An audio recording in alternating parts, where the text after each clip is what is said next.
ايوه يا ابني. كلمت الناس ولا ايه؟ والبت اللي هترقص شكلها حلو، صوتها على البركه.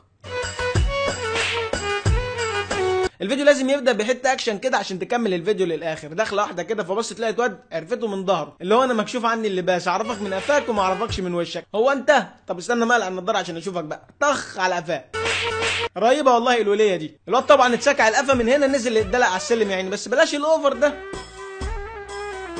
ده واحد مننا بياخد القفا بيبص ورا يشوف مين اللي ضربه، مش انت على طول من اولها كده جبت ورا. اتضح بقى ان الواد ده نمس ومراهق، بياخد ولاد صاحبه ويروحوا يستنوا البت بنتها تحت البلكونه ويعكسوها هي واختها. الولايه فشته تاني وجرت معاك كلام صاحبه، طلع ند، راحت جايه دلق عليه الميه. بس شوف بقى السحر في هنا، المفروض الميه تدلق عليه من فوق، لا انت لو هتشوف الفيديو هتلاقي الميه اتدلقت كده بالشكل ده كده اهي اهي.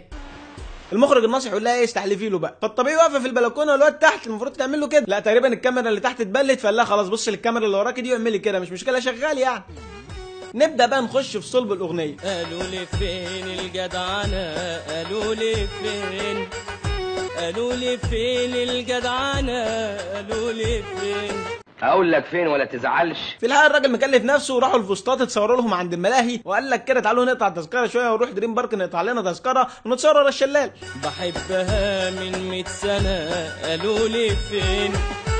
هنا الراجل ما بيبالغش نهائي، بيقول لك بحبها من 100 سنه. طبعا دي تتحب من 100 سنه و200 سنه كمان. دي جثه بقى لها سنين ومكلفه نفسها وضاربه 100 جرده ربويه على وشها. وفي الحقيقه دي مش مجرد موديل طالعه معاه في الاغنيه، دي بتغني كمان. لك من المرجيحه حلوه قوي مريحه، لك من المرجيحه حلوه قوي مريحه. قبل ما اقول اي حاجه عايز اعرف صوت العرسه ده جاي منين؟ ده صوتي انا يا اخي تحس ان صوتها كده، انا لما باجي اسجل حاجه واشيل التشويش او اقلل كده اخلي الصوت نقي شويه، ففي كده زي فلتر او حاجه بسحبها بتقلل النويز شويه او بتقلل التشويش شويه، لكن المونتير شكله سحب السكرور بره على الاخر عشان كده طلع بصوت الضفدع ده. انا خايف اقرب منك لا تيجي طنط مديحه، خشوا عني طنط مديح، هتجنني طنط مديح. هنا يعني الفنان كل ما يجر البت الحته ياخدها 6 اكتوبر تتقفش، ياخدها الفسطاط تتقفش، ياخدها دريم بارك برضه تتقفش، طنط مديحه بتطب عليهم. لكن الغريب هنا الراجل ابو شنبات اللي كان بيطلع في الدين عقلك زمان، جابوه من عند كشري ابو طارق وقال لك تعالى يا عم هنعمل كليب عايزينك تسكع الواد اللي بيغني ده علقه. خشوا عني طنط مديح، هتجنني طنط مديح. نلاحظ هنا خطأ فظيع جدا، معرفش ازاي المخرج والمنتج والموزعين والملحنين والراجل اللي واقف ده ما خدوش بالهم منه. لو تلاحظ هنا هتلاقي دراع ابو شنبات باين، فازاي انت واقف هنا ومش شايفه يا راجل؟ مديح هتجنني طنط مديح. هنا بقى البت الموديل المفروض المشهد ده بتلطم او بتصوت فيه، لكن فجأة غيرت رأيها جايه ترقص راحت لا انا هلطم المشهد ده فيه ضرب. والله كمان هنا بص على الاداء كده هتلاقيها كلها حظاظات. لو هتلاحظوا في اول الفيديو لما كانت واقفه في البلكونه بتقول له الساعه الساعه، فانتوا بصراحه مش عارف انتوا تعبين نفسكم في الفيديو كتلحين وتوزيع واخراج ومونتاج وجايبين الموديل ديت ومش عارفين تجيبوا ساعه ب 20 جنيه من العتبه تلبسوها للبت.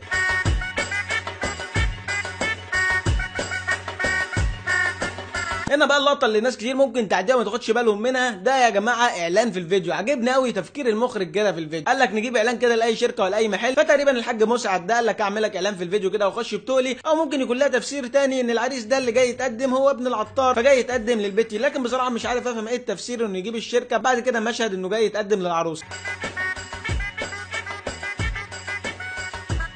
ندخل على البت عيني المجبوره على الجواز، ودي نصيحه لاي واحده مجبوره على الجواز. هيجي لك العريس من دول لسه بقى تتعرفوا وتجيبوا الشربات وتقدموا المشمر والمحمر وكل حاجه، قبل ما تعملي اي حاجه ضيقي له حواجبك طلعي له لسانك، العريس هيطفش على طول. قول يا ربي قوي وانصرنا على مين يعادي، نفسي في يوم حبيبي يجيني خشوا عني طنط مديح. هنا برضو طنط مديحه بتخش تقفشه تاني تقول لي يا ابن الكلب يا وسخ انا مش عاجبكش دعوه بالبت، البت صوتها راح. لكن بصراحه البت طلعت قصيره وطمر فيها الفسحتين بتوع الفسطاط. اعيش معاك انا واتهنى واحلم معاك انا بالجنه. المخرج قال لك ما بداش بقى، هاتوا لنا فريق عمل البرنامج واولادهم والناس جيرانهم وهاتوهم حوالين الفنان والفنانه عشان نختم الفيديو.